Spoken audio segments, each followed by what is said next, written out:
Bila mana seseorang yang memandang sesuatu tidak mendapatkan pelajaran di dalam pandangannya, maka dianggap sia-sia.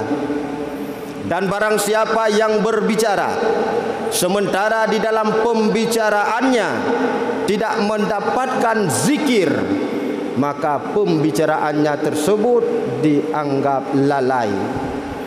Dan barang siapa yang di dalam diamnya tidak mendapatkan renungan tafakkur, maka diamnya disebut main-main.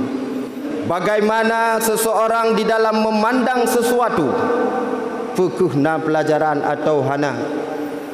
Banyak sekali pandangan-pandangan yang diberikan oleh Allah Subhanahu wa taala, yang dari pandangan tersebut semuanya ada pelajaran.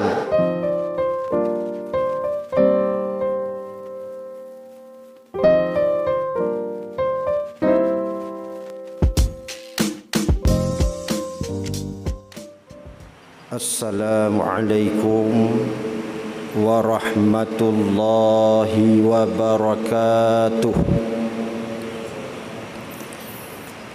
Alhamdulillahi rabbil alamin, wal aqibatu lil muttaqin, wala udwana illa 'alal zalimin. Ashhadu an la ilaha illallah wahdahu la syarika lah, wa ashhadu anna Muhammadan abduhu wa rasuluh. Allahumma salli wa sallim wa barik ala sayyidina Muhammadin wa ala alihi wa sahbihi ajma'in, amma ba'du. Yang mulia dan terhormat kepada Imam Besar Masjid Agung Islamic Center selaku kebanggaan kita semua. Yang mulia dan terhormat Ketua BKM, Panitia Pembangunan Masjid beserta remajanya, para hadirin kaum muslimin dan muslimat, sidang jamaah salat subuh yang dimuliakan Allah Subhanahu wa taala. Tak lupa pula yang istimewa juga kepada Bapak Dandim yang selalu berada di tengah-tengah kita bersama, mengayomi, menjaga, menjadi suri tauladan di tengah-tengah kehidupan kita. Pada kesempatan yang sangat singkat ini, Al-Faqir membaca kitab Mukasyafatul Qulub karangan Imam Al-Ghazali, bahwa di dalam kitab tersebut ada sepenggal kata Nabi Allah Isa. Nabi Allah Isa berkata bahwa sumber kebaikan ada 3 perkara. Sumber kebaikan ada 3 perkara. Yang pertama, kata Nabi Allah Isa, sumber kebaikan adalah penglihatan. Yang kedua, ucapan. Yang ketiga, diam. Bila mana seseorang yang memandang sesuatu tidak mendapatkan pelajaran di dalam pandangannya, maka dianggap sia-sia. Dan barang siapa yang berbicara sementara di dalam pembicaraannya tidak mendapatkan zikir, maka pembicaraannya tersebut dianggap lalai. Dan barang siapa yang di dalam diamnya tidak mendapatkan renungan tafakkur, maka diamnya disebut main-main. Para hadirin kaum muslimin wal muslimat yang berbahagia, maka mari kita kalon, kita kaji bagaimana seseorang di dalam memandang sesuatu, fikih na pelajaran atau hana. Banyak sekali pandangan-pandangan yang diberikan oleh Allah Subhanahu wa taala, yang dari pandangan tersebut semuanya ada pelajaran. Apalagi di dalam pemahaman tauhid. Pemahaman tauhid beda dengan pemahaman syariat. Empat beda. Yang pertama pada kewajiban. Makna wajib di dalam ilmu tauhid atau di dalam hukum akal itu berbeda dengan makna dalam hukum syariat. Wajib dalam hukum syariat ma yusabu ala fi'lih wa yu'aqabu ala tarkih. Apabila kita kerjakan mendapat pahala, dan bila kita tinggalkan mendapatkan dosa. Yang wajib dalam ilmu syariat. Ini pegat di dalam kitab usul fiqih atau kitab fiqih. Adapun makna wajib di dalam ilmu tauhid atau di dalam hukum akal, ini pegat di dalam kitab Maraqi Ubudiyah karangan Muhammad bin Yusuf atau sering kita sebut dengan Imam Sanusi. Hinan makna wajib ni pegat bah hukum akal mala yutasawwaru fi aqli adamuhu. Barang-barang yang tidak diterima oleh akal akan tidak adanya. Contoh, secara akal tidak mungkin dan tidak akan diterima oleh akal bersatunya dua keadaan, yaitu keadaan diam dan gerak. Nyo mustahil. Han mungkin musapat antara gerak dan im. Menyeka gerak pasti gadah im. Menyeka im pasti gadah gerak. Nyo beda. Dan di dalam hukum tauhid, yakin kepada Allah tidak boleh ragu, tidak boleh dhan, mesti 100% yakin, al-i'tiqad al-jazim. Beda dalam hukum fiqah. Dalam hukum fiqah, bila kita nyotani berwudu, periksa lei peinyan isuci, i musta'mal atau air najis. Wate kata dhan. Dhanyan 75%, yakin 100%, ragu-ragu 50%. Sehingga katanya hanya yakin 100% dalam ilmu fiqih, tapi tingkat dhan tu bahawa air tersebut suci 75%, maka sudah boleh kita pakai untuk berwudu. Munya dalam ilmu tauhid hanjut 75% yakin terhadap Allah, nyan golom jut nak anggap kafir gitu. Apalagi ragu-ragu. Kibancit al-i'tiqad al-jazim dengan i'tiqad yang putus, yang pasti 100%, yang baru dianggap. Para hadirin kaum muslimin yang berbahagia, bagaimana kita yang meyakini bahawa Allah itu ada, yaitu dengan adanya alam ini. Nyokuh nupegah li Nabi Allah Isa, setiap pandangan yang kita lihat harus ada pelajaran. Takalan langit yang tinggi, yang manyang, Allah menciptakan matahari, bulan dan bintang. Itu adalah semuanya bekas daripada kudrah dan iradah Allah. Jadi tanya nampak takalan, oh ini merupakan tanda adanya Allah. Kita lihat laut yang luas biru membentang, ombak riak dan gelombang terhempas ke tepian pantai. Takalan dengan pandangan yang memiliki pelajaran bahawa laut tersebut merupakan ciptaan Allah, merupakan bekas daripada kudrah dan iradah Allah, yang menjadi pelajaran bahawa tanda adanya Allah, bahawa laut ada yang menciptakannya. Nah, pelajaran dari pandangan. Kita lihat binatang-binatang yang diciptakan oleh Allah, berbeda-beda bentuk, berbeda-beda makanan, berbeda-beda gaya.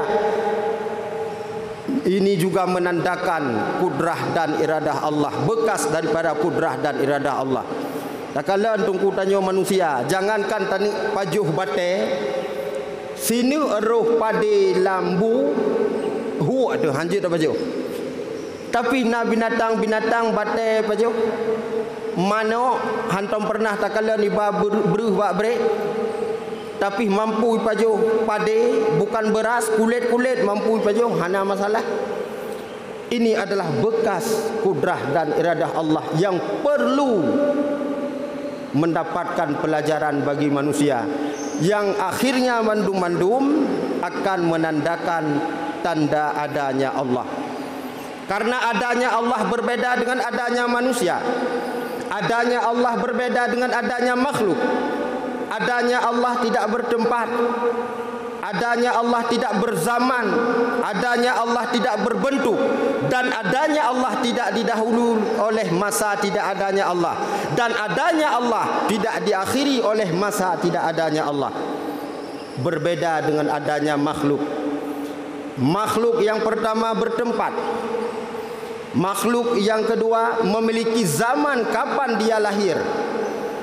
Dan makhluk memiliki akhir daripada kehidupan. Na masa hanali. Nyotanya lah masjidnya Bandung didasarkan oleh Hana. Setelah itu diadakan oleh Allah. Dan pada akhirnya semuanya ini akan ditiadakan. Maka makhluk-makhluk ini semuanya, baik tumbuh-tumbuhan, binatang, manusia dan lain seterusnya, pada akhirnya semuanya akan tiada kembali. Tanya orangnya yang memiliki pangkat, kaya, disegani di dalam masyarakat, dihormati oleh rakyat, ternyata na gelar doktor, na gelar profesor dan gelar-gelar lainnya, tapi pada akhirnya gelar pada manusia itulah almarhum. Siapapun kita, tinggi tahap ilmu katanya almarhum. Kita seorang ulama mutulih bak batenisan almarhum Tunku Haji Pulin bin Pulin. Kita adalah orang yang ditinggikan oleh masyarakat, bak kesyut almarhum. Kita orang kaya, hanai tulis hinan berdarah biru, tetap almarhum. Maka makhluk pada akhirnya, alam pada akhirnya akan ditiadakan oleh Allah Subhanahu wa taala. Adapun adanya Allah, wujud Allah bukan demikian. Para hadirin kaum muslimin yang berbahagia, tajak bak urung mati. Nyo yang biasa takalan cukup berat lalu urung. Terus bak urung mati seharusnya kafa bil mauti wa'idha. Cukuplah dengan kematian itu pelajaran.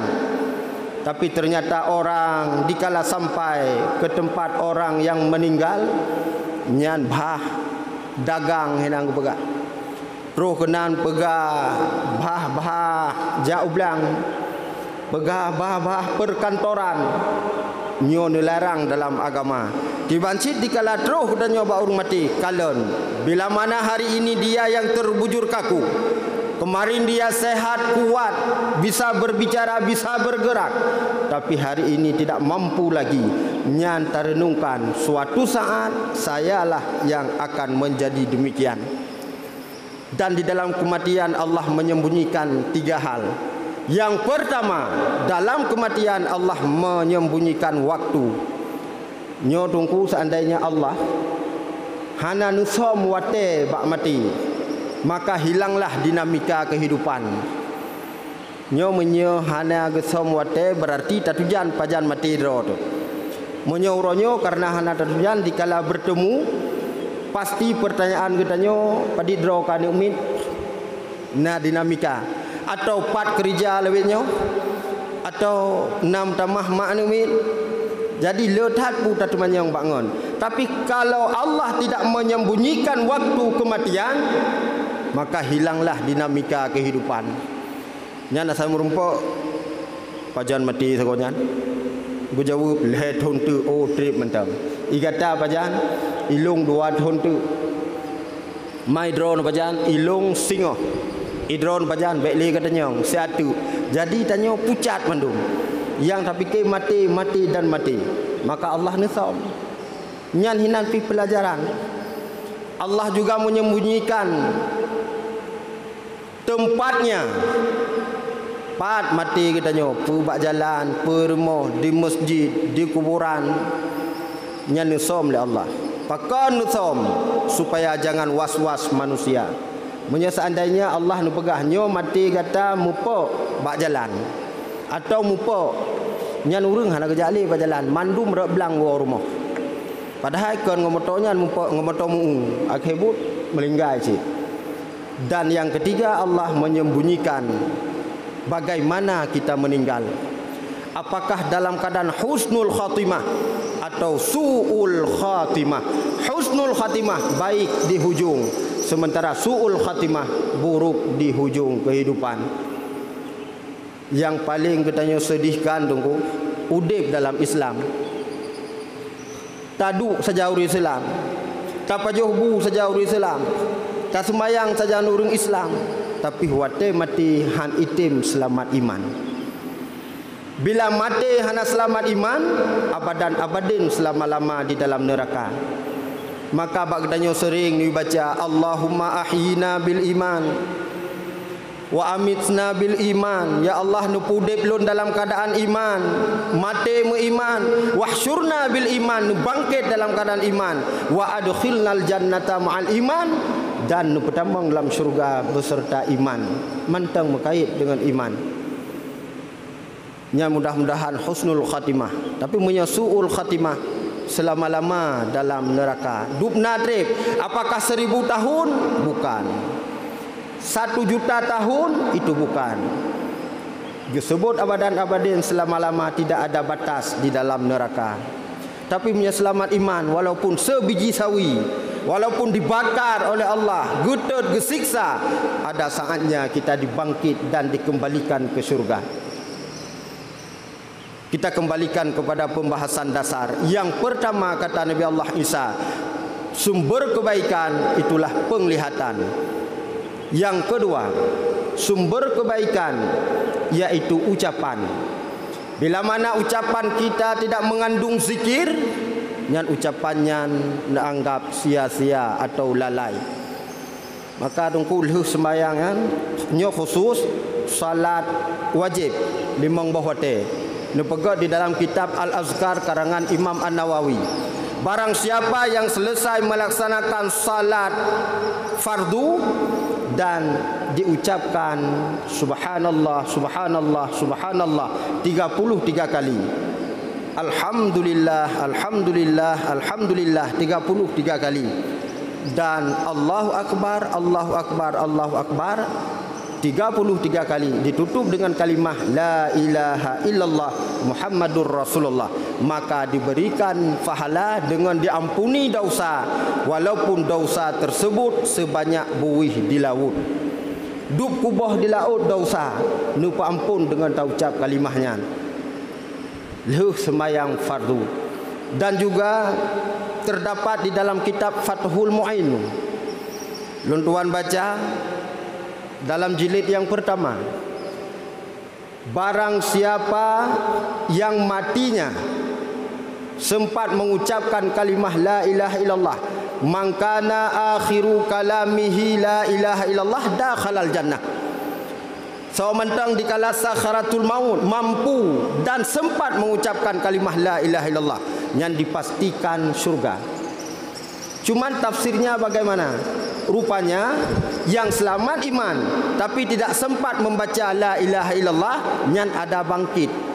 Tapi bagi orang yang sempat membaca kalimah la ilaha illallah, nyan hana sapu.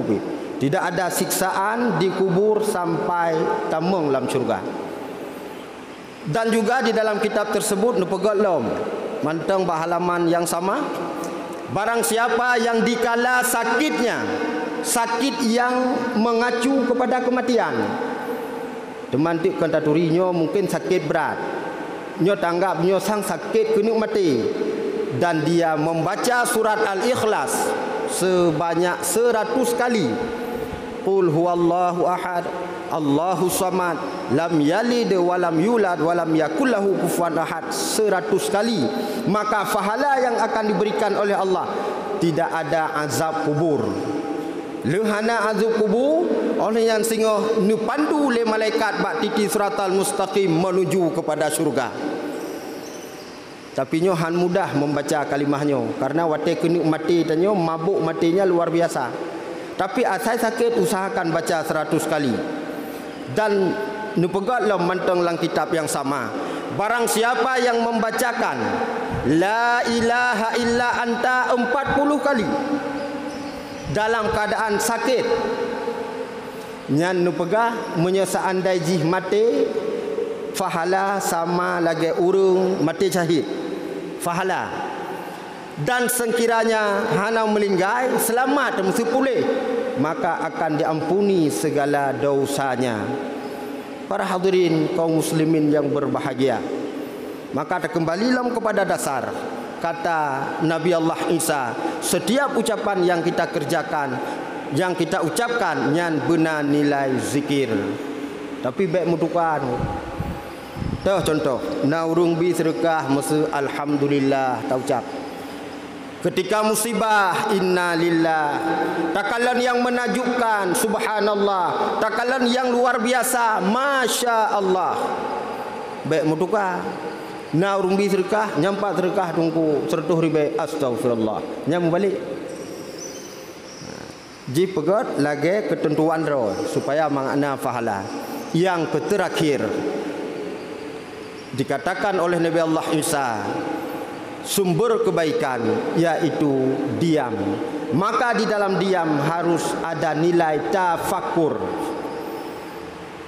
Ramai urung im tapi hana makna sapu.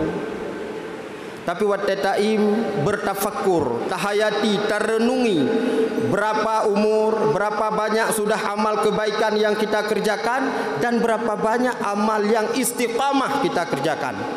Berapa banyak nilai-nilai amal ibadah yang ikhlas kita kerjakan, dan berapa banyak amal ibadah yang ria kita laksanakan. Yang taduk segala terenungi, ya Allah, ternyata amal istiqamah lun nyan ke sedekah tip uro 5.000 umpamanya boleh jadi dengan sedekah nyan tembang surga. Waktu tadu terenungkan, ya Allah, lun istiqamah mungkin di dalam sunat rawatib, pertahankan. Boleh jadi dengan sebab sunat rawatib nyan tanyo tembang dalam surga. Karena Allah menyembunyikan ridha-Nya. Nyo tanyo bandum nuku hana tade oh ngan pu tembang surga. Kadang tamang surga cik wat pinah duro wajalan nyahinan somridha li Allah. Maka na babu rayan, na tempat surga puasa perkeun, na surga tamang urung puasa, na urung semayang nyan pakon pegot lagi nyan. Karena ridha ni som li Allah. Wata ni somridha, oleh karenanya jangan memilih-milih ibadah. Allah hilung ibadahnya hana lempubut, bah lempubut ibadah pulin. Hanju menan. Karena Allah menyembunyikan ridha nyan hana ada tepat lagi katanya. Kadang ni sembunyi ridha bak balik silap. Karena silap bang mesti siu tacok tatu. Kadang cik hinan ni som ridha li Allah ngenyan tamang surga. Maka perlu kita renungi. Tidak perlu bangga dengan amal yang banyak. Tanyo bangga dengan amal yang banyak syaitan hanayoy. Karena pakon melaksanakan amal yang banyak itu merupakan kudrah dan iradah Allah. Kalau Allah tidak memberikan taufik, tidak menggerakkan, hana ruh dulu. Maka perlu syukuri sangat. Be tak ugop ason neraka bendum. Dro tu saga so surga. Kena model menan urip. Yang sang dro guka malim, dro guka taat wate ugop. Oh ma jahannam mandum dro ku yang firdaus. Nyang kita nyo tamong pon. Nyan sombong lu benar. Maka perlu tafakur pulun na sombong, pulun le maksiat, pulun ka ampun dosa, nyokuh yang nepegah li Nabi Allah Isa. Kacok kesimpulan, ada 3 sumber kebaikan. Yang pertama, pandangan. Bila pandangan katanya tidak menghasilkan pelajaran, maka dianggap pandangannya lalai. Yang kedua, ucapan. Bila tidak menghasilkan zikir, maka ucapan tersebut dianggap lalai, sia-sia. Dan apabila tafakkur, hana menghasilkan tafakkur, maka diam tersebut dianggap main-main. Para hadirin kaum muslimin wal muslimat yang ulun tuan hormati, mungkin pada kesempatan yang sangat singkatnya hanya saja yang dapat ulun tuan sampaikan. Mudah-mudahan sebagaimana nukun oleh baginda Rasul Nabi Muhammad sallallahu alaihi wasallam, man kharaja min baitihi fi talabil ilmi fahuwa fi sabilillahi hatta yarji. Barang siapa yang keluar dari rumah hendak mengikuti pengajian, mendengar kebaikan-kebaikan, fahuwa fi sabilillah, maka nabi bagi urian fahala lagi fahala yak mu perang sabilillah sampai tawa urumo. Amin ya Allah, amin ya rabbal alamin. Usikum wa nafsi bi taqwallah. Wassalamu alaikum warahmatullahi wabarakatuh.